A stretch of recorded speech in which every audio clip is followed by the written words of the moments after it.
Memang ada yang dah boleh ramal, mungkin seri, mungkin kalah. Tapi tak pernah nak terjangkau untuk season ni Penang akan main seteruk untuk game malam semalam ni. Hi guys, Assalamualaikum, welcome back to DPP Studios bersama saya Mirul Aiman. Untuk analisis DPP Liga Super yang ke-6, Penang menentang Seri Pahang di Stadium Darul Makmur. Full time 3-1 memihak kepada Seri Pahang FC, dan juga Penang mencatatkan kekalahan yang ketiga dalam saingan Liga Super musim ni, manakala Pahang mencatatkan kemenangan yang pertama. Saya terpaksa pakai hitam hari ni sebab bergabung di atas kekalahan Penang.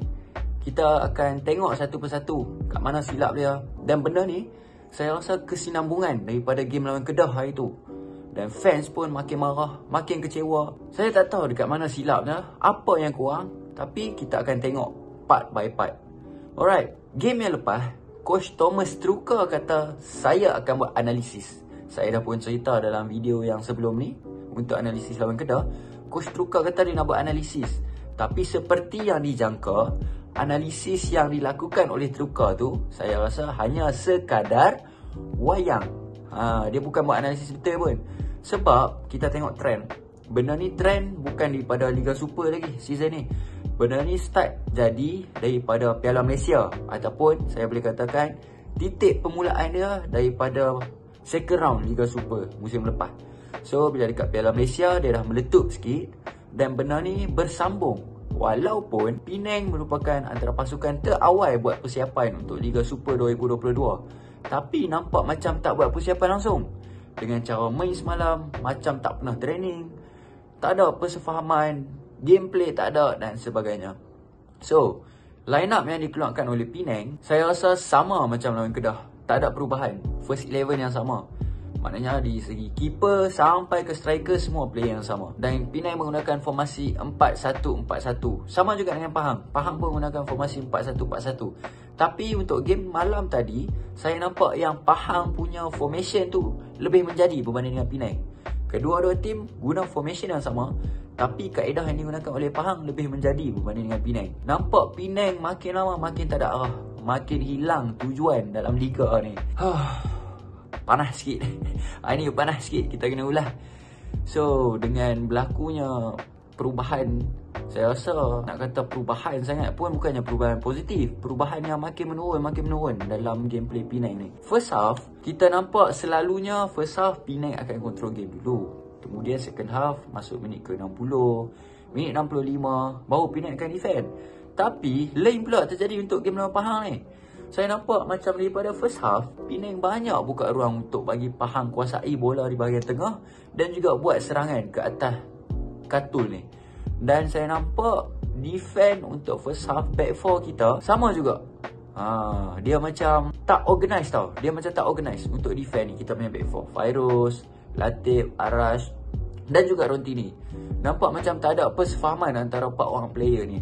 Dengan ada marking yang saya boleh katakan error lah yang dibuat oleh defensive Penang ni. Kemudian positioning pun nampak salah. Ada bola yang player Pahang crossing, defend Penang nak hit tak kena. Lepas tu boleh tengok saja bola lintas dekat depan. So benda-benda ni adalah technical error daripada player tu sendiri. Individual mistake, silly mistake daripada player. Untuk game yang kita perlukan kemenangan, sepatutnya kita kena minimumkan kesalahan-kesalahan yang macam tu. Kita boleh tengok benda ni bernasib baik. Walaupun Pahang dapat skor through Azam Aziz untuk first half, saya rasa dalam minit ke 28. Sebelum tu lagi kita boleh tengok berapa banyak chances yang Pahang dapat, tapi mereka punya player iaitu Mahmud Zatara dan juga Malik Ma'arif tak berjaya convertkan dalam bentuk jaringan. Kalau game malam tadi, chances yang Pahang miss depan kotak tu, mereka dapat skor, saya rasa Penang akan kalah. Okey, kita kira lah jaringan 1. Saya rasa Penang akan kalah mungkin dengan 4-1, 5-1, 6-1 pun boleh jadi. Malik ada 2 chances yang dia miss, header dua-dua. Mahmud Zatara pun ada chances yang dia miss. Billy Kekio pun ada. So, kita juga agak bernasib baik sebenarnya. Dari segi gerakan Penang untuk first half dulu, tak. Sama juga, kita mengharapkan Saravanan, mengharapkan Faizat, Tapi yang bezanya untuk game lawan Pahang dan juga game lawan Kedah, game semalam kita punya winger tak menjadi. Dari segi belah kiri pun sama, belah kanan pun sama. Sarabanan terlalu nak bawa bola sampai ke depan dan lambat nak buat decision. Sepatutnya ada bola yang dia boleh crossing ataupun dia boleh buat satu hantaran silang, cutback dan sebagainya. Dia lebih memilih untuk buat percubaan. Jadi decision making tu agak poor daripada Sarabanan untuk game malam tadi.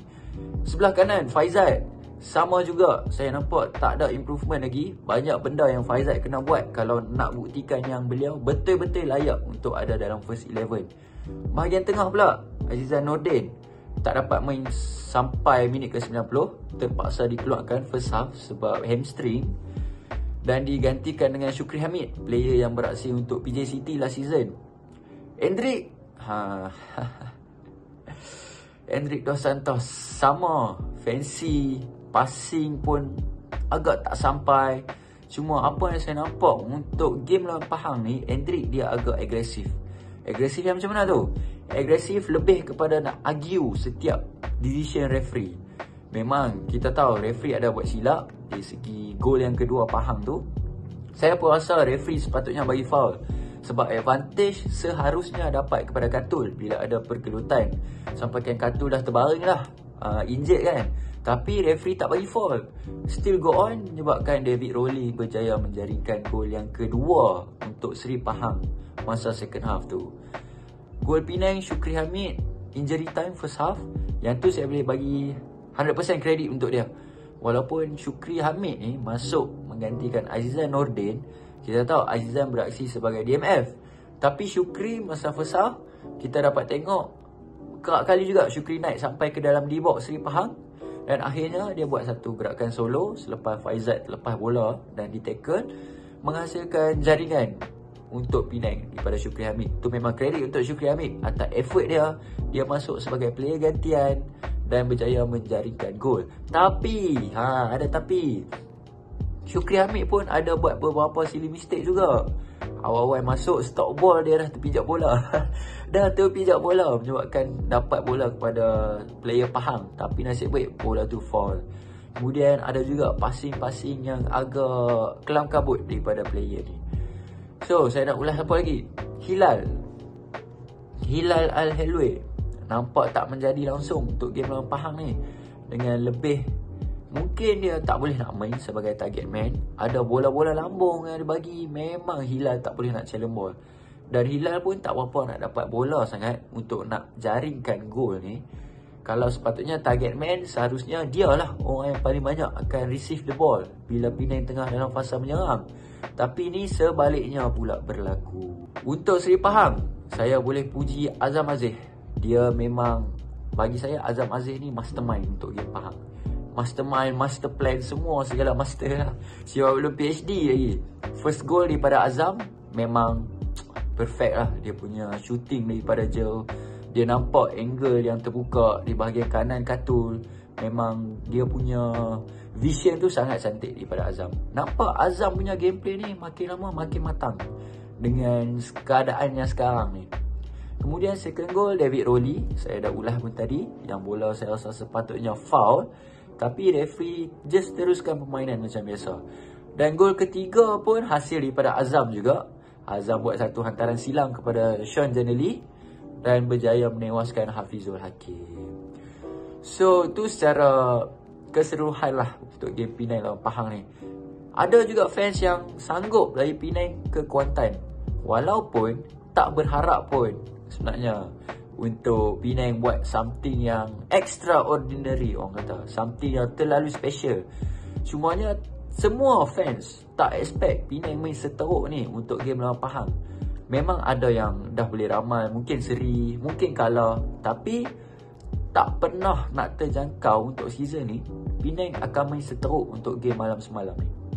Dan saya boleh simpulkan beberapa, saya rasa, faktor-faktor yang mungkin menyebabkan benda ni terjadi. Kita buat extra analisis sikit. Mungkin ada beberapa faktor. Yang pertama, dari segi persediaan kita. Walaupun dalam Liga Super musim ni, kita antara pasukan yang terawal persiapkan tim, banyak buat friendly dan sebagainya, Tapi kita kena tengok background opponent kita. Bila Penang buat friendly dalam pre-season lah, saya tak kata dalam waktu liga rehat ke dan sebagainya, waktu pre-season ni, sebelum bermulanya liga, kita nampak Penang banyak friendly. Tu saya akui memang satu benda yang bagus untuk nak uji keserasian dan juga kebolehan player dan sebagainya. Tapi kita kena check background team yang kita friendly tu. Kebanyakan team yang kita friendly adalah pasukan amatur, pasukan daripada Liga M3. Jadi benda tu sedikit sebanyak tak bagi kesan yang besar sangat kepada pasukan. Kita cuma boleh uji barisan serangan kita, tapi barisan defensif kita tak dapat nak uji. Sebab bila kita lawan dengan tim yang lagi rendah, dia punya level berbanding dengan kita akan control game. Kalau kita tengok balik highlight game-game friendly pre-season pun kita control game. So defense kita agak relax. Tim lawan tak dapat nak buat serangan yang berbahaya kepada defense kita. So dekat situ kita nampak atas kertas, kita tengok result, okay, Penang menang. Nampak macam confident. Tapi hakikatnya tak. Kita kena tengok secara menyeluruh dengan siapa yang kita lawan. So benda tu terjadi bila kita friendly dengan tim Liga Premier, dengan Kelantan United, dengan Perak, kita kalah. Kita kena akui benda tu. Kita kalah bila kita friendly dengan tim yang datangnya daripada Liga Premier. Kita cuma menang bila friendly dengan tim daripada Liga M3. Dari situlah bermulanya kerisauan penyokong sebenarnya. Dan benda tu terbukti dalam Liga Super sekarang ni. Dan yang kedua, signing yang Penang lakukan untuk season ni. Ni setelah saya kaji, boleh jadi faktor juga yang berlakunya situasi sekarang ni. Player yang kita sign, bila awal-awal tengok profil mereka, tengok background mereka, boleh kata okey. Tapi setelah prestasi yang ditunjukkan, kita semua perlu akui yang bukan semua, tapi ada player-player yang belum cukup sempurna untuk main dalam Liga Super. Maknanya level dia, standard dia tak sesuai untuk perlawanan Liga Super ni. Kita tahu Liga Super dengan Liga Premier, macam mana level dia, gap dia. Dia punya tempo, dia punya kelajuan permainan, dia punya tough match tu kan. Jadi ada player yang tak sesuai untuk beraksi dalam Liga Super. Ini saya boleh sentuh sebagai quality player lah. Jadi sebab tu coach kena main peranan. Coach kena pilih player mana yang dia rasa sesuai untuk main dalam first 11. Jangan setakat pilih player yang dia rasa player favourite dia. Tapi bila main dalam padang, dia tak dapat nak bagi aksi yang terbaik. Dia tak dapat nak compete dengan tim lawan dan sebagainya. Alright. So man of the match untuk Penang, saya pun tak tahu nak pilih siapa man of the match untuk Penang. Sebab semua bagi saya beraksi below par. Dan kalau nak bagi Katul pun, dia tak dapat nak main sampai habis. Mungkin Azizan pun sama, tak dapat nak main sampai habis.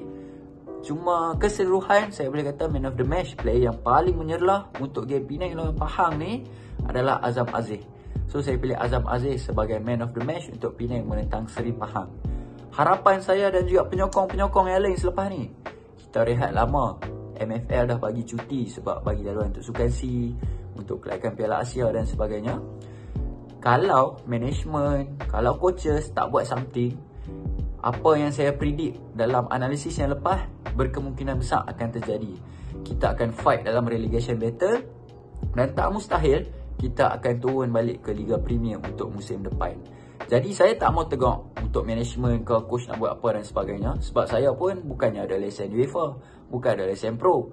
Jadi saya sebagai penyokong cuma boleh bagi pendapat sebagai penyokong sahaja.